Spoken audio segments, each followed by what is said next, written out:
po ito. Sa totoo lang po, kaya ako nasaktan. Di ba nasa vlog ko? Nasaktan ako kasi, di ba may comment si Biancy doon sa post ni Dr. Lab na siya yung pipiliin pa rin bandang huli. Sa totoo lang po, doon po talaga ako nasaktan. Nasaktan ako pero tahimik lang ako nung mga araw na yun. Hinayaan ko na lang.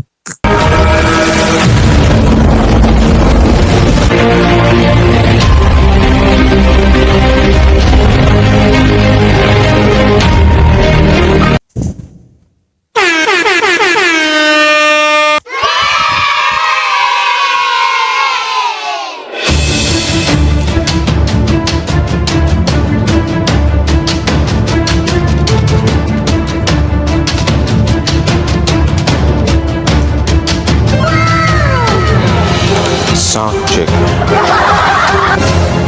Hello guys! Mega love shoutout po sa inyong lahat dyan sa buong Team Kalingap, Kalingap Community. Mega love shoutout po sa inyo sa mga Franjunians, Junatics, Jom, Carmi, Chris, hello po sa inyo at sa lahat ng mga Kalingap fans. Magandang araw po sa inyo at your service, Wow Life TV.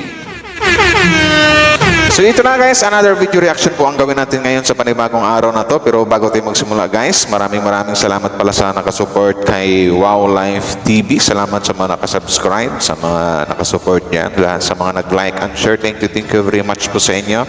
Tsaka ito na guys, about to sa nakaraang gabi or kagabi na live ni Kalinga Prab niya. Mayroon akong i-react doon. Na medyo something like na kung mapakinggan mo talaga, andun yung parang madudurog yung puso mo or yung parang masaktan ka o maiiyak ka sa sinabi ni Kalinga Prab. Pero bago tayo magsimula guys, suportahan po natin ang buong Team Kalingap sa pangunguna ni Kuya Val Santos Matubang, Kalinga Prab, Athena Vlogs, Jack Tapia, at suportahan din po natin ang lahat ng mga legit na mga Kalingap, solid Kalingap reactors and Kalingap charity vloggers. So ito na nga, meron lang akong i-react dito na doon na nga sa sinabi ni Kalinga Prab doon sa live niya na kasi nakikinig lang ako kagabi. Doon sa sinabi niya, doon siya nasaktan. Doon sa comment ni, alam niyo na yon ni V. Doon sa, well, I don't know kung aalis pa sa Kalinga or hindi. So, depende sa pag-uusap nila. Ito, pakinggan na lang po natin dito kung saan yung banda, dito yun eh. Maraming salamat sa mga nag-like and share kasi kahit sino naman. Kumbaga kasi hindi lubos akalain ni Kalinga Prab na mas piliin niya yung taong sabihin natin walang naiambag, mas pinili ni V kaysa sa kanya na 2 years yata na talagang alam niyo naman na si Kalinga Prab yung nagba-vlog doon, tsaka siya yung bukod tanging dahilan kung bakit nagkaroon ng ganito-ganyan, nakilala, nagkaroon ng mga sponsors, nagkaroon ng magarang bahay, malaking bahay. Hindi lang lubos sa kalain ni Kalinga Prab na ganun yung isasagot na doon kasi yun sa comment section sa post ng dating Kalingap reactors na wala na ngayon sa Kalingap. So ito pakinggan natin guys na saan ba yan? Ito. Doon po talaga ako nasaktan. Nasaktan ako. Ito. Si Biancy. Di ba may comment si Biancy. Kaya ako nasaktan. Di ba ito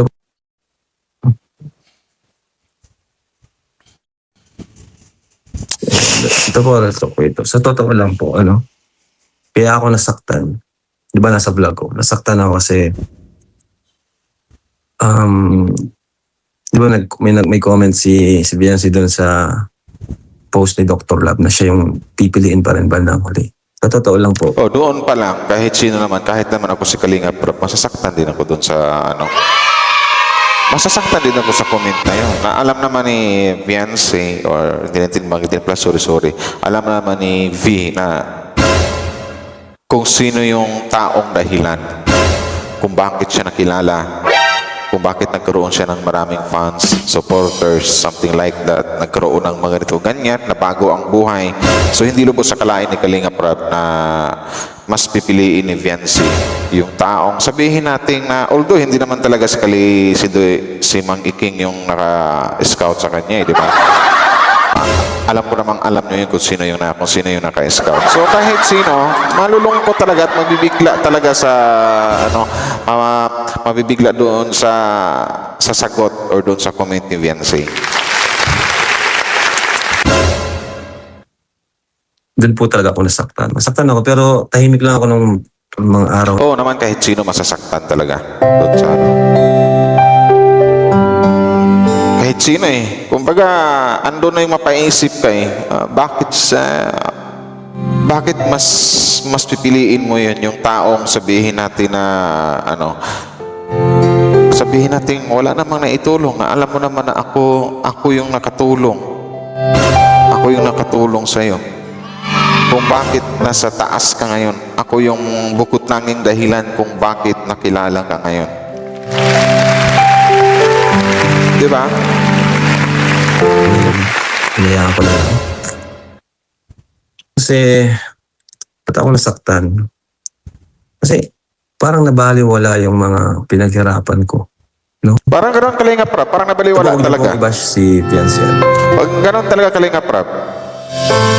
Parang wala lang, guys, huwag niyong iba huwag niyong iba si Dalaga. Wag na. Nariak ko lang to ni Kalingap Rab kasi masakit yan para kay Kalingap Rab na hindi niya lubos sa kalain na gano'n eh.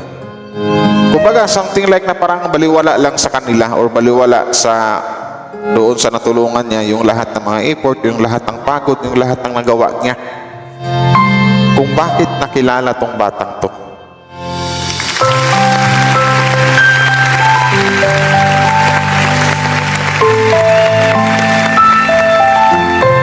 Gusto ko lang mag-open din po sa inyo. Mas maganda to na at least inilabas ni Kalingap Rab yung kanyang saloobin na hindi niya nakimkim. Nasabi niya na talagang nasaktan ako. Kasi nabasa niyo yung comment pala ni Dalaga doon sa post ng dating Kalingap charity vlogger. Kahit sino naman masasaktan talaga. So, kumbaga, ando na yung para bang wala bang kwenta sa'yo or something like hindi mo ba naisip or parang binaliwala mo lang yung lahat ng nagawa ko sa'yo. Kung bakit nasa taas ka ngayon, kung bakit nakilala ka ngayon. So, kahit sino naman mapaisip talaga, parang wala palang pinta yung ginawa ko sa'yo. Sa lahat na kasi unang-una yung tao, mas pipiliin mo pa yung taong hindi naman talaga literal na katulong sa'yo. Parang ikaw pa nga yung nakatulong sa taong yan eh. Sa totoo lang eh, kasi yung taong pinili mo, parang ikaw po yung nakatulong dyan. Nang dahil sa'yo, nagka-views yan, kumita yan, nagka-sponsors din yan, di ba? Pero yung taong nagiging dahilan kung bakit ka nakilala, kung bakit ka nagkaroon ng mga sponsors na bago ang buhay mo, hindi mo pinili. At si Kalingap Rab yun. Yun yung masakit doon. Hindi lang makapaniwala si Kalingap Rab na hindi niya lubos sa kalain na ganun yung magiging comment ng dating beneficiary niya. Ramdaman ko nung mabasa ko yung post na yun sa inyo. Ito po, huwag niyo pong i-bash si Viancy. Gusto ko lang mag-open din po sa inyo. Nang naramdaman ko nung mabasa ko yung post na yun. Yung comment ni Viancy dun sa... Nabasa niyo po ba yun? Yung sa dulo ay ang pipiliin pa rin niya si Doc Lab. O di ba para masakit yun para kay masakit yun para kay Kalingap Rab yung gano'n. Na mas pipiliin niya yung hindi sa Kalingap Rab. Bakit? Yun yung malaking katanungan, bakit, di ba? Anong mayroon?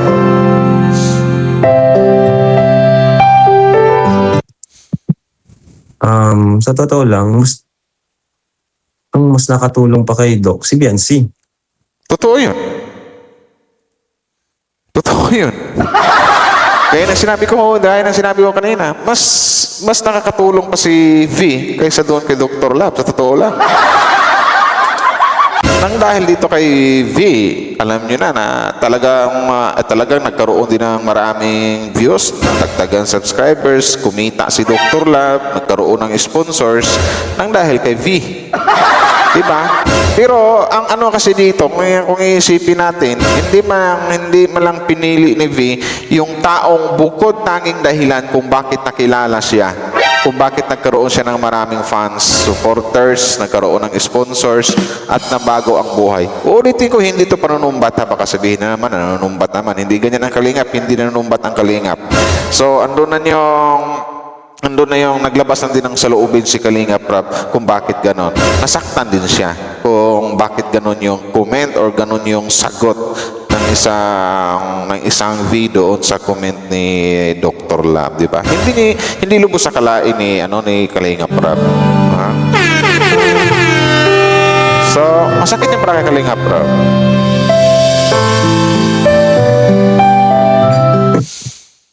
Anong naitulong ni Doc? Naitulong ni Doc. Nailapit sa akin. Yun lang Kalingap Rab, nailapit lang sa'yo. Pero, si Biancy, malaki din yung naitulong niya kay Doc. Ay, sobra. Sobra. Malaki talaga na itulong ni V kay Dr. Lab, sa totoo lang.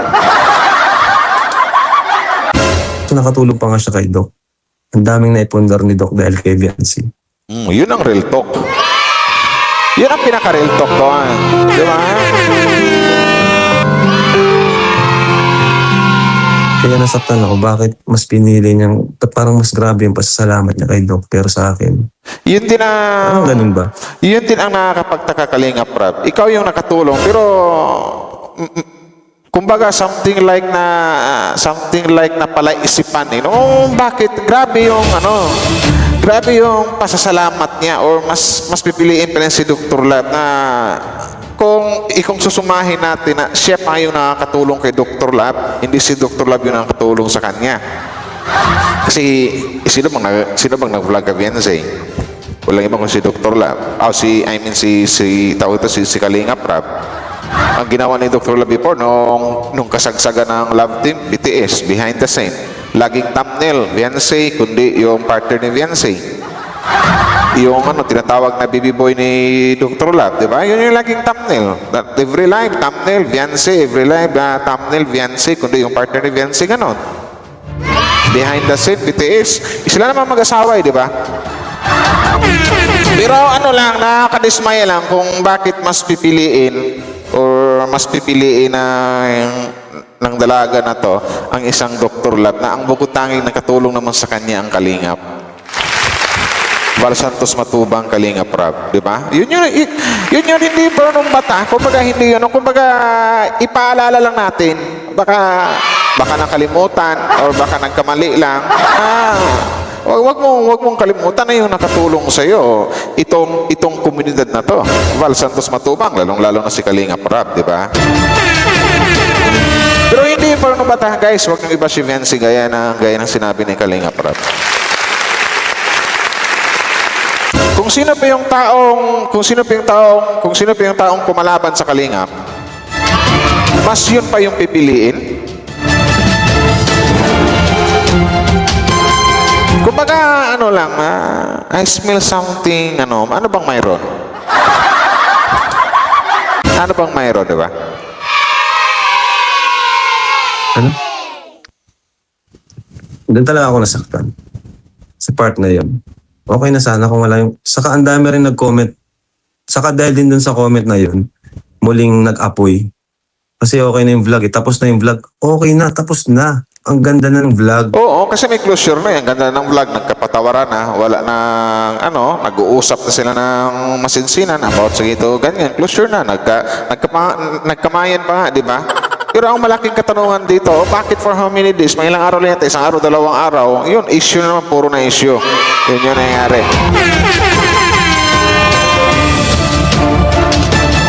May narinig pa ako doon na talagang mananatili siya sa Kalingap. Pero paano mapanindigan niya yung sinasabing still Kalingap siya o mananatili sa Kalingap kung ang pinili niya ay yung taong umalis sa Kalingap. Diba? Tapos si ano pa, yung kanyang mama, magpara-comment doon sa mga anti-kalingap. Masakit yun para kay Kalingap Rap. Yun ang hindi nyo naisip. Masakit yun para kay Kalingap Rap. Naalaman na natin na dyan nga sa live niya talagang pumapasok din yung isang anti-kalingap na si Kapiso eh. Di ba? Binaba si Kalingap Rap eh. Di ba? Masakit yung para kay Kalingap Rap. Kasi gaya ng sinabi niya, mayroon ng ano eh, maayos yung pag-uusap, maganda na, yung panghuling episode ng EDC, wala ng problema, nagkaayos na, pero bakit na naman nagkaganito? Hindi niyo pwedeng sisihin ang mga fans ng Kalingap or ang mga reactor ng Kalingap. Yun. Sasagot at sasagot talaga sila pag alam nilang dihado or pag alam nilang binabash ang isang Val Santos Matubang at Kalingap Rap. Yun yung totoo.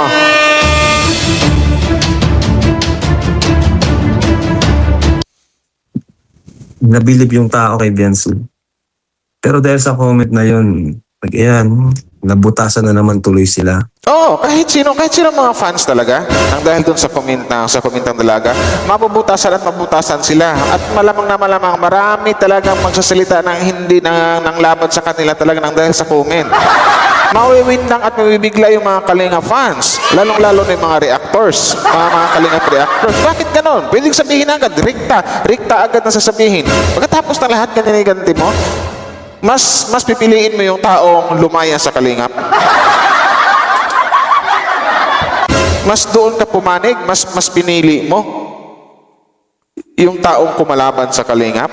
At saka ito na lang eh, hindi natin bahabahain masyado eh. Yung pagpara-comment nyo na lang doon sa mga anti-Kalingap, masakit na yan para kay Kuya Val Santos Matubang, lalong-lalo kay Kalingap Rap. Diba? Yun yun. Yun yung real talk doon. Kung bakit na, yun ang tanong doon, kung bakit nagawa nyo. Nabutasan na naman sila kasi bakit ka naman makakomment ng gano'n? Ha? Parang, nasaktan talaga ako kasi syempre, ginawa ko lahat para sa kanila. Oh, di ba? Parang ano yun, kumbaga, ginawa lahat. Ginawa ko lahat para sa inyo. Binigay ko lahat para sa inyo. Di ba? Pwedeng sabihin dito, ako na lang magsabi. Pwede kong sabihin dito, nang dahil sa taong to, sumikat ka. Nang dahil sa taong to, nabago buhay mo. Hindi ulit sa panunumbat niya na, guys, wag niyong i-bash, guys. So, you know, nang dahil sa taong to, nagkaroon ka ng maraming fans, supporters, sponsors. Di ba? Pero ang nakakapagtaka lang dito, bakit mas pipiliin mo yung taong ikaw lang yung nakatulong at hindi naman nakatulong sa'yo at hindi mo pinili yung taong mismong nakatulong sa'yo. Yun yung malaki katanungan doon. Di ba? Kahit sino masasaktan talaga. Yung ganong comment. Di ba? Pinakamalaking pabahay. Yun, isa pa yun. Pinakamalaking pabahay. At alam ko, ang gastos ni Kalingap Rap dyan. Hindi uli sa panunumbat. Baka sabihin ng mga iba na nanunumbat ang mga Kalingap. Kumbaga, naglamas rin ng sama ng loob. Nasa 1 million mahigit ang gastos ni Kalingap Rap dyan. Diba? Kasi laging sinasabi ng iba na ang paggawa ng bahay niya yan sa sponsors galing yan. Excuse me, hindi lahat. Million din mahigit ang ginastos ni Kalingap Rap dyan. Yun lang yun. At ito na lang, kasi lagi yung sinasabi na ito ganyan, malaki yung kita sa vlog. Ang dami kasi mga ganyang comment sa mga anti-Kalingap eh. Ito na lang yung isipin nyo. Ito yung kuhaan nyo ng basehan. Kung hindi ba na-vlog ng Kalingap yan, makilala ba yan?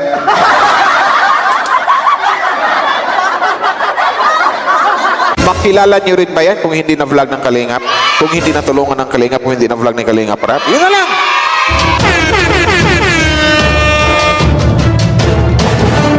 Ginawa ko siya ng pinakamalaking pabahay kasi gusto kong ibalik yung mga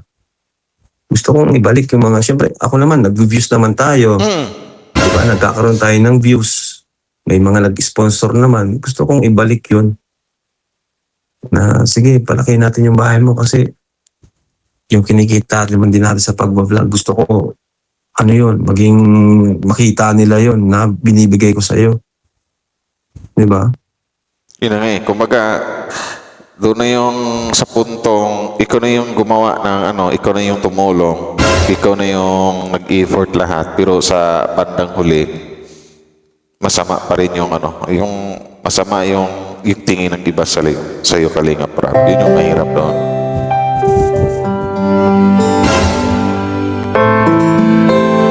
Ramdam ko dito sa Kalinga Prab. Sa totoo lang.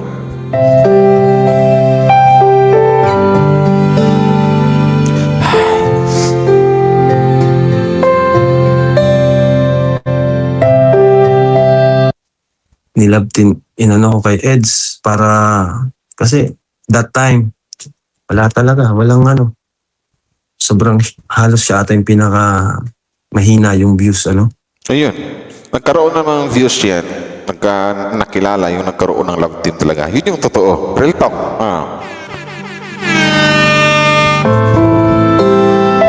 Ang daming naghahanap, na ito ganyan daw, malaki kita sa vlog. Oh, see, guys, tingnan niyo naman yung bahay ni,